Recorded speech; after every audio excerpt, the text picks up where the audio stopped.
Hello friends, this is नवीन और आप देख रहे हैं स्टडी विद नवीन शर्मा। आज हम लेके आए हैं आपके लिए एक ये वीडियो। इसमें हम डिस्कस करेंगे बहुत ही इंपॉर्टेंट चीज़, यूपी ट्रिपल एस सी का जो पीईटी होने वाला है उस बारे में बहुत लोगों को कन्फ्यूज़न है कि इसकी रैंक कैसे इम्प्रूव करी जाए, इसमें रैंक अच्छी कैसे लेके आएँ। और दूसरी जो चीज़ है एग्ज़ाम डेट, पहला जो क्वेश्चन है एग्ज़ाम डेट, कुछ लोग कह रहे हैं क्योंकि उस दिन एसएससी का एग्ज़ाम होना है तो क्या वो हट सकती है या नहीं हट सकती है। उसी डेट को होगा, 24 को ही होगा एग्ज़ाम। तो इन दोनों बारे में डिस्कस करेंगे। तो सबसे पहले चीज़ हम देख लेते हैं, ये जो हम स्ट्रेटजी बताएंगे ये कोई आइडियल स्ट्रेटजी नहीं है। ऐसे मेरे एक्सपीरियंसेस हैं और मैं अपने एक्सपीरियंसेस आपसे शेयर कर रहा हूँ। ये आपके काम आ सकते हैं, मेरे लिए हेल्पफुल हुए थे और आपके लिए भी हेल्पफुल हो सकते हैं। और इस तरह से आप पढ़ेंगे तो आप कर पाएंगे। क्योंकि ये पहली बार हो रहा है तो किसी को ये तो नहीं पता है कि इसका क्या आएगा, कैसी कट ऑफ होगी, क्या होगा। ये सारी चीज़ें एक रहस्य है जो अभी तक सबके सामने नहीं आया है और जब आएगा तो सबको पता लग जाएगा। और बाकी जो भी अपने बता रहे हैं और मैं जो बताऊंगा वो सब अनुमान है बस। तो बस एक्सपीरियंसेस हैं जो पहले अनुभव किए हुए हैं उनके आधार पर बताएंगे। तो पहला जो चीज़ है कि ये जो एग्ज़ाम डेट है, इसकी एग्ज़ाम डेट 24 को होना है। ये एग्ज़ाम 24 अगस्त 2021 को। तो ये 24 को होगा या नहीं होगा, आज से 10-12 दिन मान लो आप, 10 दिन बचे हैं, 12 नहीं 10 दिन बचे हैं, आज 14 हो गई है। तो आपको ये 10 दिन बाद एग्ज़ाम देना है, 24 को ही होगा। क्योंकि ये बहुत कम चांस है कि ये हटेगा, क्योंकि वैसे भी डिले हो चुका है एक बार और बार बार इसको शायद ना करें। बहुत कम चांस है, 99% ये 24 को ही होगा शायद। और अगर हटेगा भी तो आपको वो ध्यान नहीं रखना है, आपको बस ये ध्यान रखना है कि आपको ये 24 को ही देना है और आप उस तरह से खुद को प्रिपेयर करें। दूसरी जो चीज़ है कि इसका जो पीईटी में अच्छी रैंक आप इम्प्रूव कैसे करें या रैंक अच्छी कैसे लेके आएँ। इसका जो सिलेबस है वो सही से दे रखा है एकदम से, टॉपिक वाइज। उसमें अलग अलग टॉपिक्स हैं, कौन से सब्जेक्ट से कौन कौन से टॉपिक से क्या क्या आना है और कितने मार्क्स का आना है, वो एकदम से अलग अलग दे रखा है सेपरेट। तो उसमें से हम जो मेजर पोर्शंस हैं जिन पे हम कमांड करके उसको अच्छे से अच्छी रैंक इम्प्रूव कर सकते हैं तो वो देखेंगे। सबसे पहले हम इसमें देखेंगे कि हम कौन कौन से जो हमारे पार्ट्स हैं उनको अच्छे से कवर करें और उनसे हमारी रैंक अच्छी आ सकती है। इसमें जो सबसे मेजर पार्ट है वो है डाटा इंटरप्रेशन। डाटा इंटरप्रेशन ये दो तरह का दे रखा है उसमें, एक सारणी वाला या आप कह सकते हैं जिसमें आपका ग्राफ आएगा, और दूसरा है पाई चार्ट। सारणी वाला और ग्राफ वाला, पाई चार्ट आते हैं और उसमें ग्राफ्स आते हैं। तो ये जो पोर्शन होता है डाटा इंटरप्रेशन का, ये एक तरह से इजी पोर्शन होता है और ये आप कर सकते हैं। और ये सबसे ज़्यादा नंबर का है, 20 नंबर का है, 20 मार्क्स आपको मिलेंगे इसमें, 20 क्वेश्चंस होंगे इसके। तो इससे आपको 4 क्वेश्चंस आएंगे, 2 क्वेश्चन आएंगे आपको सारणी से और 2 जो आपके पाई चार्ट या फिर ग्राफ से आएंगे। तो उस तरह के आएंगे और ये एक ही तरह के होंगे। इसमें जो सबसे खास बात ये होती है कि इसमें जो डाटा होते हैं उन्हीं से आपको जो आपके आंसर्स हैं पता करने होते हैं। और तो डाटा इंटरप्रेशन करने के लिए आपको किन चीज़ों की ज़रूरत पड़ती है या आपको क्या आना ज़रूरी है। डाटा इंटरप्रेशन करने के लिए जो आपको एवरेज और आपका रेशियो और आपका परसेंटेज, 3 चीज़ों का कॉम्बिनेशन है। ये 3 चीज़ें आपको अच्छे से आती हैं तो इसके मैक्सिमम क्वेश्चंस अटैम्प्ट हो जाते हैं। क्योंकि इसमें जो क्वेश्चंस आते हैं एवरेज से हो सकता है, परसेंटेज से होगा या फिर आपका हो सकता है रेशियो से। ये 3 चीज़ें ही इसमें जो ज़्यादातर पूछी जाती हैं। तो तीनों चीज़ें आपको अगर आती हैं तो अच्छा है, नहीं तो आप इसको बेसिक तरह से तैयार कर लें क्योंकि ये बहुत बड़ा पोर्शन है। आप इसको अवश्य तैयार कर लें। 20 नंबर बहुत मायने रखते हैं, 100 में से 20 नंबर आपका 20% हो जाता है। पूरा 20% पोर्शन ये अकेले कवर करेगा। इसके बाद जो अगला हमारा टॉपिक है अपठित गद्यांश, ये हिंदी में होता है जिसे अनसीन पैसेज बोलते हैं इंग्लिश में। तो ये होता है और ये आपका पढ़ा हुआ नहीं होता। इसमें से क्वेश्चन पूछे जाएंगे, आपको 2 आएंगे और उनमें से 5-5 क्वेश्चन होंगे। तो ये 10 नंबर का है टोटल। ये आप 10 में से 10 सही कर सकते हो क्योंकि ये उनके आंसर्स उसी में होते हैं। आपको बस उसमें से देख के छांट के लिखने होते हैं। तो लेकिन आपको इसकी प्रैक्टिस करना बहुत ज़रूरी है क्योंकि ये जितना ईजी आप सोच रहे होंगे आयोग उतना ईजी तो नहीं रखेगा क्योंकि कंपटीशन इसमें बहुत ज़्यादा है। 21-22 लाख फॉर्म है तो 21-22 लाख फॉर्म और बहुत सारे अदर स्टेट से भी बच्चे इसको दे रहे हैं। यूपी ट्रिपल एस सी के जो पीईटी है तो इसको आप इसकी प्रैक्टिस ज़रूर कर लें। अगली जो चीज़ है हमारी वो है अनसीन पैसेज। अनसीन पैसेज ये इंग्लिश में भी आना है 5 नंबर की इंग्लिश दे रखी है, 5 नंबर में अनसीन पैसेज भी एक टॉपिक दे रखा है। तो अनसीन पैसेज के 3 से कम क्वेश्चन नहीं हो सकते, 2 क्वेश्चन आपके और जो ग्रामर होगी उससे होंगे। तो 3 क्वेश्चन जो अनसीन पैसेज के होंगे इंग्लिश में वो भी आप कर सकते हैं। उसके लिए आपको कोई एक्स्ट्रा एफर्ट लगाने की ज़रूरत नहीं है। आप थोड़े से अनसीन पैसेज 1, 2, 4 की प्रैक्टिस कर लेना और आप इसको आसानी से कर पाएंगे। अगला जो हमारा टॉपिक है current affairs. Current affair basically वैसे तो जो लोग न्यूज़पेपर वगैरह पढ़ते रहते हैं तो बेसिक चीज़ें जो होती हैं वो उनकी क्लियर रहती हैं। अगर कोई नहीं भी करता है तो आप ऐसा कर सकते हैं, कोई 6 मंथ की मैगजीन या कोई 6 मंथ का वीडियोस, उस तरह से आप इसको कवर कर सकते हैं। जो मेजर चीज़ें हैं, जो बेसिक चीज़ें हैं, तो इसमें से आप 10 नंबर का है ये, आप 6-7 नंबर तो आराम से कर सकते हैं अगर आप इसको कवर कर लेंगे। और ये इसको आप पूरा एक दिन में पूरा अच्छे से तैयार कर सकते हैं। एक दिन में कोई वीडियो हो उसको देख लीजिए, या फिर आप मैगजीन भी लेके बैठेंगे, अगर 6 महीने की 6 मंथ का कोई कंपाइलेशन उठा के उससे आप कर सकते हैं। और जो क्वेश्चंस हैं आपको 10 में से 5-6 क्वेश्चन आपके हो जाएंगे। इसके बाद आती है हिंदी भाषा की बात। हिंदी भी एक छोटा सा टॉपिक है और हिंदी ज़्यादातर लोग जो यूपी के हैं वो ज़्यादातर यूपी के जो एग्ज़ाम है यूपी SSS के थ्रू लिए जाते हैं, उनमें हिंदी पूछी जाती है और ज़्यादातर एग्जामों में पूछी जाती है तो लोग तैयार रखते हैं। तो हिंदी का पोर्शन लगभग तैयार होगा, ऐसा मैं अपेक्षा करता हूँ सभी से।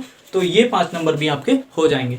इसके बाद एक अलग से पोर्शन दे रखा है। वैसे आपका ज्योग्राफी, हिस्ट्री, पॉलिटी और इकोनॉमी तो अलग से दे रखे हैं, लेकिन एक सामान्य अध्ययन का पोर्शन दे रखा है जिसमें आपको बताया है कि जो आपके आसपास के देश हैं उनकी कैपिटल्स होती हैं, या फिर जो आपके अरेबियन कंट्रीज़ हैं, इधर आपके आसपास के देश हो जाते हैं चारों तरफ के, चीन के आसपास के हैं, जापान के साइड के, इंडोनेशिया के आसपास के जो देश हैं, ये वाले जो कंट्रीज़ हैं उनकी आप कैपिटल्स, या फिर जो वर्ल्ड के देश हैं जो फेमस हैं बहुत ज़्यादा, उनकी कंट्रीज़ और उनके कैपिटल्स, उनकी जो मुद्रा है वहाँ की, उनको तैयार कर लीजिएगा। वैसे तो आप पूरा तैयार करेंगे तो बहुत ज़्यादा है, वो आप नहीं। इसके जो प्रीवियस ईयर क्वेश्चंस हों आप उनको एक बार देख लीजिएगा इस तरह के, और उन्हीं से कहीं ना कहीं रिपीट हो जाते हैं क्वेश्चन, तो आप उनको तैयार कर सकते हैं। बाकी जो आसपास के देश हैं उनको तैयार करना ना भूलें। और जो मैपिंग से उसकी मैपिंग है, वैसे हमने मैपिंग कराई हुई है, आप इंडिया की मैपिंग के वीडियोस हमारे चैनल पे अवेलेबल हैं, वहाँ आप देख सकते हैं। उनमें बहुत सारे क्वेश्चन आपके ज्योग्राफी के वहाँ से सही हो सकते हैं। मैपिंग का बहुत बड़ा रोल होता है ज्योग्राफी में। मैपिंग से आपके 95% तक क्वेश्चन हो सकते हैं। मैपिंग की जो सीरीज़ चल रही है उसमें हम नया इनिशिएटिव लेने वाले हैं, उसमें मैपिंग की सीरीज़ में अब हम इम्प्लीमेंट करेंगे। हमने मैपिंग की सीरीज़ में ही अब जो प्रीवियस ईयर के क्वेश्चन हैं उनको भी ऐड करेंगे और उनको प्रीवियस ईयर क्वेश्चन को भी मैपिंग के थ्रू ही कराएंगे। आपको 95% क्वेश्चन जो हैं हमने एनालाइज किया है कि 95% जो क्वेश्चन है वो आपके मैपिंग से ही मिल जाते हैं ज्योग्राफी के। और वो कैसे मिलते हैं ये हम आपको जो हमारी मैपिंग की वीडियोज़ आएंगी उसमें बताएंगे, तो आप उनको मिस मत करिएगा। तो हम बात कर रहे थे जो करंट अफेयर वाला 10 नंबर का पार्ट है, तो इस 10 नंबर में से आप अच्छा खासा कर सकते हैं, 7-8 नंबर का कर सकते हैं अगर आप इंडिया के चारों तरफ के देश और जो आपके वर्ल्ड में भी जो फेमस चीज़ें हैं, इतना ज़्यादा डीप नहीं जाएगा, लेकिन जो फेमस चीज़ें हैं उनको आप एक बार देख लें। वो फेमस कंट्रीज़ हैं जिनके नाम अक्सर आते रहते हैं तो उनको देख लें, या उनके साथ में अभी भारत का मतलब रिसेंटली कोई समझौता हुआ हो, कुछ ऐसा कोई संगठन है, तो जो संगठन है और आपके जो दिवस हैं, कोई इंपॉर्टेंट दिवस, उसकी थीम्स, तो इस तरह की जो चीज़ें होंगी वो आपकी आएंगी किसमें, सामान्य अध्ययन में। तो इनको आप तैयार कर लीजिएगा। इसमें से करंट अफेयर का भी कुछ पोर्शन मिल जाएगा आपको, तो करंट अफेयर भी इससे थोड़ा सा तैयार हो जाएगी। वैसे वो 10 नंबर की अलग से है, इसमें भी आपको कुछ पोर्शन मिल जाएगा। अगली जो चीज़ आती है हमारी मैथ्स एंड रीजनिंग। मैथ्स भी 5 नंबर का ही दे रखा है। इसमें मैथ्स का जो पोर्शन है वो 5 नंबर का ही है और रीजनिंग का भी पोर्शन आपका 5 नंबर का है। तो मैथ्स का पोर्शन इसमें भी आप 5 नंबर आराम से कर सकते हैं। अगर किसी को बेसिक नॉलेज है मैथ की, आराम से कर लेगा क्योंकि बहुत ज़्यादा हार्ड नहीं होता है। और रीजनिंग, हालांकि कुछ लोगों के लिए मैथ हार्ड लगता है तो वो आप कोशिश कर सकते हैं, बाकी रीजनिंग तो आराम से हो जाती है। रीजनिंग का आप कर सकते हैं, रीजनिंग के 5 नंबर। तो ये 10 नंबर है, 10 में से आप 7-8 नंबर तो इसमें से भी कर ले जाएंगे। इसके बाद बात करते हैं हम जो हमारे और पोर्शंस बचते हैं, जो हमारे सबसे बड़े हैं एक तरह से। हिस्ट्री 10 नंबर का दे रखा है, जिसमें से 5 नंबर का आपको भारतीय राष्ट्रीय आंदोलन जो 1857 की क्रांति है और उसके जो आंदोलन है आसपास के वो दे रखे हैं। आपकी मॉडर्न हिस्ट्री वाला पार्ट है, तो उसमें से आप सिलेबस में से देख लीजिएगा। और पॉलिटी में भी पॉलिटी आपको 5 नंबर का दे रखा है। उसके बाद ज्योग्राफी आपको 5 नंबर का और इकोनॉमी आपको 5 नंबर का। हिस्ट्री 10 नंबर का, पॉलिटी 5 नंबर का, ज्योग्राफी 5 नंबर का, इकोनॉमी 5 नंबर का। तो हिस्ट्री का पोर्शन 10 नंबर का है और बड़ा है। तो हिस्ट्री के लिए आप क्या कर सकते हैं, हिस्ट्री के लिए आप ये कर सकते हैं कि क्योंकि हिस्ट्री का क्या है कि हिस्ट्री का जो सिलेबस है वो बहुत ज़्यादा ब्रॉड है एक तरह से, और इसमें आपको तीनों पढ़ने पड़ेंगे, एंसेंट, मेडिवल और मॉडर्न। तो एंसेंट, मेडिवल और मॉडर्न हिस्ट्री तीनों को आप कवर करेंगे तो काफ़ी टाइम लग जाएगा। जिन लोगों ने पढ़ा है उनके लिए सही है, वो एक बार रिवाइज कर लेंगे तो उसको कराएंगे, लेकिन जिन्होंने नहीं पढ़ा है उनको दिक्कत हो सकती है इसमें। तो इसके लिए क्या कर सकते हैं आप, इसके लिए आपने जो आपके पास अगर कोई प्रीवियस ईयर क्वेश्चंस की बुक हो, जो प्रीवियस ईयर में आए हुए हों, आपके पास सॉल्व पेपर्स हों, तो उनसे आप हिस्ट्री के क्वेश्चंस कर लीजिए। आप बहुत ज़्यादा इसको पढ़ने की कोशिश मत करिए। और ये जो टाइम है, ये 10 दिन का, ये केवल उन चीज़ों को पढ़ने का है जो आपने पहले पढ़ रखी हैं, रिवीजन का है। इसमें आप जितना रिवीजन कर लेंगे, जितनी आपके दिमाग में क्लियरिटी आ जाएगी चीज़ों को लेके, जितनी कन्फ्यूजन कम हो जाएगी कि इसका ए है या बी है या सी है, तो ये जो कन्फ्यूजन डिलेमा होता है, ये जितना आप कम कर पाएंगे इन 10 दिनों में, उतना ही आप परफॉर्मेंस अच्छा कर पाएंगे। क्योंकि इन दिन में आप अगर नया बहुत ज़्यादा पढ़ने की कोशिश करेंगे तो वो और ज़्यादा कन्फ्यूजन पैदा करेगा, और जो आपने पुराना पढ़ा हुआ है वो भी आप उसको वहाँ पे आपको याद नहीं आ पाएगा, और आपको उसको भी कन्फ्यूजन में हो सकता है गलत करके आ जाए।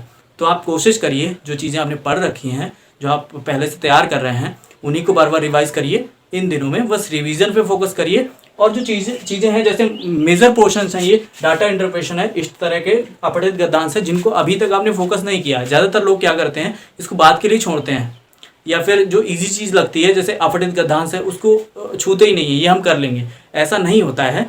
आप उसको प्रैक्टिस जरूर करिए। सारी चीज़ें प्रैक्टिस से होती हैं। इतनी ईजी कोई चीज़ नहीं आ रही है आजकल जो आप बिल्कुल भी ना पढ़ें और कर दें जाके, उसमें से कुछ आपको नुकसान हो सकता है। एक क्वेश्चन की भी वैल्यू उसको पता होती है जिसका सिलेक्शन रुक जाता है। तो आप उसको अच्छे से तैयार करें। ये जो 10 दिन है इसमें आपको बहुत संयम बरतने की ज़रूरत है। इन 10 दिनों में अभी 2-4 दिन और लोग पढ़ेंगे, उसके बाद क्या होगा, कन्फ्यूजन स्टार्ट होगा, क्या पढ़ें क्या ना पढ़ें, क्या पढ़ें क्या ना पढ़ें। 2-1 दिन बचते हैं, फिर आदमी का दिमाग थोड़ा सा अलग तरह से होने लगता है, उसको बहुत ज़्यादा वो स्ट्रेस लेने लगता है। तो वो सारी चीज़ें नहीं करिएगा, आराम से रहिए, काल्म रखिए माइंड को और आराम से पढ़िए, शांति से। कोई दिक्कत नहीं है, ऐसी कोई बात नहीं है। हर किसी के पास उतना ही टाइम मिला है। हर किसी के पास जो पेंडेमिक ईयर रहा है, 2 साल हो गए हैं पूरे, ये जो महामारी चल रही थी उसमें सभी को दिक्कत हुई। हर किसी की तैयारी पे फ़र्क पड़ा है। हर किसी को वैसा माहौल जैसा चाहिए था नहीं मिला, दिक्कतें थी। तो वो अकेले किसी के साथ नहीं थी, और आप उसको अपने साथ ही एकदम से जोड़ के नारा देखें, उसको पूरे समाज के साथ, पूरी कम्युनिटी, जितना भी हमारा वर्ल्ड है वो पूरा उससे प्रभावित था। तो आप उसको उस तरह से देखें।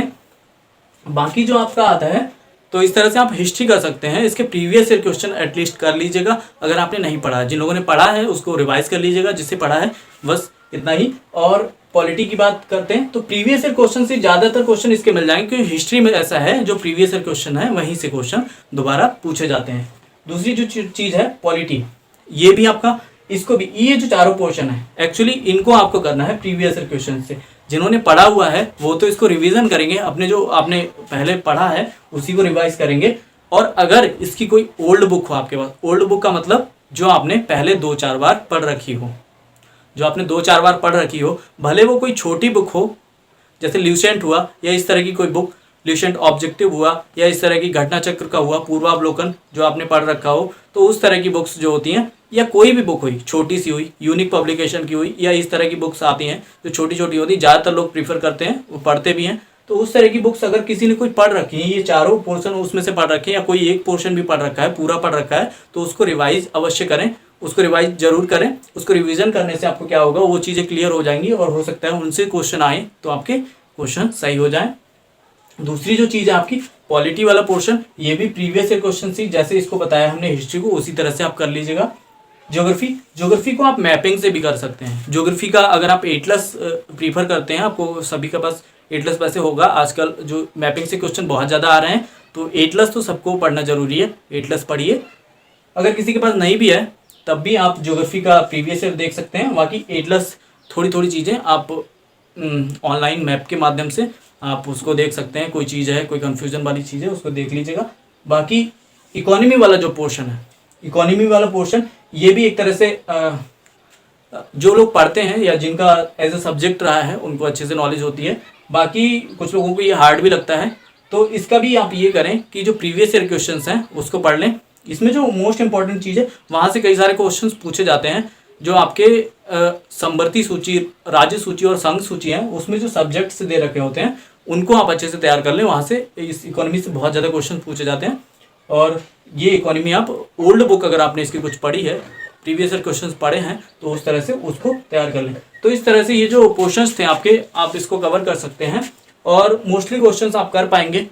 एग्जाम केवल आपके ज्ञान का ही परीक्षण नहीं होता है, जो आपका परीक्षा है वो आपके केवल ज्ञान का परीक्षण नहीं होता है, आपके धैर्य का भी परीक्षण होता है। तो यहाँ पे सबसे ज़्यादा चीज़ इंपॉर्टेंट है धैर्य। परीक्षा में लोगों का धैर्य ही तो टूट जाता है। वो एग्ज़ाम देते हैं, वहाँ पे कन्फ्यूज़न होती है, और कई बार ये होता है कि उनको नहीं आते हैं फिर भी बहुत ज़्यादा अटैम्प्ट कर लेते हैं, क्योंकि आजकल नेगेटिव मार्किंग होती है। तो वहाँ पे क्या चीज़ देखी जाती है? धैर्य। आपने सिक्योर, अगर आपने सही अगर 70 क्वेश्चन अटैम्प्ट किए हैं मान लीजिए, तो आप अगर 70 पे ही रुक जाते हैं तो ठीक है, वो धैर्य हो गया। और आपने 20 क्वेश्चन 90 कर लिए, आप अटैम्प्ट तो 90 कर चुके हैं और 20 क्वेश्चन आपके गलत हो गए, तो वो क्या हो गया? आप धैर्य से भटक गए। हालांकि ऐसा होता है 4 6 8 10 क्वेश्चन तक हर किसी के गलत हो जाते हैं, ये कोई बड़ी बात नहीं है, क्वेश्चन गलत होते हैं, क्योंकि ये हर किसी के दिमाग में थोड़ी थोड़ी कन्फ्यूजन होती है चीज़ों को लेके। लेकिन आपको क्या करना है?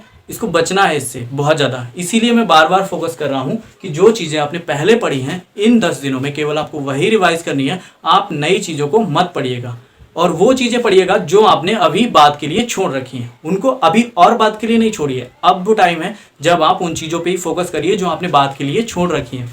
नहीं तो वो टाइम आपके पास से निकल जाएगा और आपको लगेगा कि आप वो चीज़ें भी नहीं पढ़ पाए जो ईजी थी, और ईजी थी वो आप कर भी नहीं पाए। ऐसा कई बार होता है, जिन चीज़ों को हम ज़्यादा लाइटली लेते हैं वो हमें दिक्कत करती हैं बाद में, और एग्ज़ाम हॉल में वही चीज़ें हमें अपना दूसरा चेहरा दिखाती हैं, हमसे नहीं हो पाती हैं। तो आप कोशिश करिएगा इसको अच्छे से करने की। बाकी कुछ लोगों को ये लगेगा कि मैं बता रहा हूँ ये नहीं पता है, कुछ नहीं पता है। ऐसा कुछ नहीं, मैं टीचर की तरह नहीं, आपका एक दोस्त की तरह, एक फैमिली है, एक फैमिली बनाने की कोशिश कर रहा हूँ। कुछ लोग ये भी सोच रहे होंगे क्या कर पाओगे, अपने आप कुछ करा है या करोगे तब देखेंगे, ये है वो है। ये सब चीज़ें बेकार की होती हैं, बहुत सारे लोग ऐसा सोचते हैं। ये सब चीज़ें नहीं होती हैं। देखिए आप सब जानते हैं मैं बहुत ज़्यादा प्रैक्टिकली हूँ, और प्रैक्टिकली चीज़ें करना पसंद है और भरोसा भी उन्हीं में करता हूँ। जैसे कि आप जानते हैं, एक बहुत ही पुरानी बात है, सभी को पता होगी ये, कि विद्या जो है वो दान करने से ही बढ़ती है। विद्या दान करने से बढ़ती है। अगर मुझे कुछ आता है वो मैं आपसे शेयर करूँगा, तो वो शेयर करने से क्या होगा, मेरा और अच्छा हो जाएगा, आपको उसका लाभ मिल जाएगा, आपको भी वो चीज़ पता लग जाएगी, तो वो दान करने से और बढ़ जाएगी। तो यहाँ पे ये जो प्रोसेस है, ये एक प्रोसेस है, लर्निंग की प्रोसेस। ये लर्निंग प्रोसेस ही है, ये कोई टीचिंग नहीं है। बाकी हाँ, ये ज़रूर है, मुझे टीचिंग पसंद है, मुझे अच्छा लगता है, और ये अंदर से आता है मेरे, मुझे लगता है कि मुझे पढ़ाना चाहिए। और इसीलिए शायद कहीं ना कहीं मैं जब जिस एज में लोग पढ़ते हैं और उसी एज में मैं चाहता था कि पढ़ाऊं, और मैंने किया भी। मैंने पढ़ाने की कोशिश की, जो भी मुझे आता था बच्चों को बताने की कोशिश की। तो ये प्रोसेस है, ये लर्निंग प्रोसेस है, और मुझे पसंद है, ये मेरा अंदर से निकलती है, दिल से निकलती है। मुझे अच्छा लगता है कि जो भी चीज़ें मुझे आती हैं वो आप लोगों को शेयर करूँ। हो सकता है जो मैं कहना चाहता हूँ वो उतने अच्छे तरीके से मैं आपसे कह नहीं पाता हूँ, क्योंकि ये जो कैमरा है और ये सारी चीज़ें हैं ये अभी मेरे लिए थोड़ी नई हैं। बाकी पहले मुझे थोड़ा हेजिटेशन भी होता था कि कैसे ये सब बोल पाऊँगा। बाकी धीरे धीरे से होती है, किसी भी चीज़ की शुरुआत छोटी होती है, लेकिन आप भरोसा करिए, ये जो फैमिली है, ये जो चैनल है हमारा स्टडी विद नवीन शर्मा, इसका मतलब ये है यहाँ पे पढ़ाई, हमारे साथ आपको पढ़ाई करनी है, मुझे भी पढ़ना है, आपको भी पढ़ना है, हम सब मिलके पढ़ेंगे, और इस फैमिली को हमें बड़ा करना है। आप लोग इसमें सहयोग करेंगे तो ये फैमिली अवश्य बड़ी होगी। ये परिवार है एक, इसको हम और बड़ा करेंगे। आप लोग बस यहाँ पे कुछ चीज़ें नहीं है इस दुनिया में, सबसे ज़्यादा जो चीज़ है वो यही है कि आप ऐसे बनिए कि आप किसी के लिए कुछ कर सकें, आप खुद भी अपने लिए भी कुछ करें, अपने परिवार के लिए भी करें, और लोगों के लिए भी कुछ करें। कुछ ऐसा काम करिए जिससे जो आपके आसपास के लोग हैं वो आप पे गर्वान्वित महसूस करें।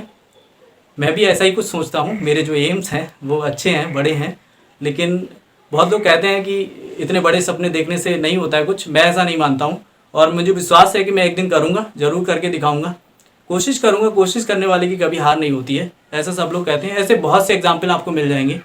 आप जानते होंगे गोविंद जायसवाल जो कि बनारस से थे, बहुत ही आर्थिक स्थिति इनकी दयनीय थी, उन्होंने IAS निकाला था। उसके बाद जिनकी स्थिति ऐसी थी, उनको अपनी थोड़ी सी ज़मीन थी, उनके पिताजी रिक्शा चलाते थे। तो ऐसे ऐसे लोग कामयाब हुए हैं, आप उनके एग्जाम्पल्स ले सकते हैं। अगर किसी के अंदर इच्छा शक्ति है तो वो कुछ भी कर सकता है। ये एक PT का एग्ज़ाम है और अभी आपके पास 10 दिन है। 10 दिन है, और आप एक नए यूथ हैं, आपके पास अपार शक्तियाँ हैं। जैसे कहते हैं कि जब पुल का निर्माण करना था, जब राम भगवान समुद्र तट पे खड़े थे, तो हनुमान जी को क्या था, उनकी शक्तियों का ज्ञान कराया गया, उन्हें अवगत कराया गया, उन्हें याद दिलाई गई। उसी तरह से आपके पास भी बहुत सारी अपार शक्तियाँ हैं, आप उन्हें बस याद करिए और आप कर सकते हैं। और जो लर्निंग की प्रोसेस है वो एक मुझे पसंद है। वो पढ़ना भी कह लीजिए या पढ़ाना सिखाना कह लीजिए या दोनों चीज़ों के कह लीजिए, ये कॉम्बिनेशन है एक। ये जो चीज़ है ये स्टार्ट हो जाती। कुछ लोग कहते हैं कि ये पढ़ाना आप अभी पहले पढ़ लीजिए ढंग से, या कुछ ऐसे इस तरह की बातें होती हैं। तो वो सारी चीज़ें भी मुझे नहीं फ़र्क पड़ता है उनसे, क्योंकि जो लर्निंग की प्रोसेस है मैं इसे लर्निंग समझता हूँ, मैं इसे पढ़ाना नहीं समझता हूँ। और लर्निंग की प्रोसेस आप सभी ने एक सुना होगा, एक जो बात है, कहानी है छोटी सी, कि अभिमन्यु जो कि अपने माँ के गर्भ में थे, वहीं से उन्होंने चक्रव्यूह की रचना सीख ली थी। मतलब उसे तोड़ना, चक्रव्यूह को तोड़ना सीख लिया था, भेदन सीख लिया था। हालांकि उन्होंने एक दरवाजे, लास्ट दरवाजे को तोड़ना नहीं सीख पाए, लेकिन वो एग्जाम्पल हम कहीं ना कहीं पुट कर सकते हैं कि जो प्रोसेस है लर्निंग की, जब हमारा जन्म नहीं हुआ होता है हम उससे पहले ही स्टार्ट कर देते हैं और ज़िंदगी भर सीखते रहते हैं। आदमी के अंदर सबसे मेन चीज़ जो है वो लर्निंग एटीट्यूड होना चाहिए। आप जब तक एक विद्यार्थी रहेंगे, आप पूरे जीवन भर एक विद्यार्थी रहते हैं, और आप जब ऐसा फील करेंगे तब आप चीज़ों को बहुत अच्छे से कर पाएंगे। तो सभी के लिए मेरी बहुत सारी शुभकामनाएं। जो आज हमने डिस्कस किया है आई थिंक आपके लिए बहुत हेल्पफुल होगा। आप इस तरह से करेंगे, आप जो चीज़ों को ऑर्डर दे रखा है हमने उस तरह से अगर आप करके ले जाएंगे तो ये आपके लिए बहुत यूज़फुल हो सकता है। आप इसको अच्छे से करिएगा। बाकी मेरी शुभकामनाएं, और मिलेंगे नेक्स्ट वीडियो में। और बाकी हमारी मैपिंग की सीरीज़ भी चलेगी और भी वीडियोस आते रहेंगे। तो इस परिवार को बड़ा करने में मेरी मदद करें, आपसे अनुरोध है। और इसी तरह की वीडियोस के लिए लाइक, शेयर एंड सब्सक्राइब करें। धन्यवाद।